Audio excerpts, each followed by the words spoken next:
మొరటోడు అని వాళ్ళు వీళ్ళు ఎన్నెన్ని అన్న పసి పిల్లవాడు నవ్వాడు.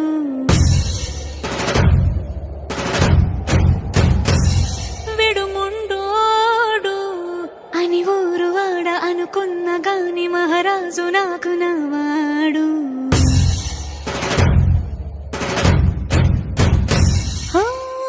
మాట పెడుసైనా మనసులో వెన్న రాయిలా ఉన్నవాడిలోన దేవుడెవరికి తెలుసును నాకన్నా. సూసేకి అగ్గిరవ్వ మాదిరి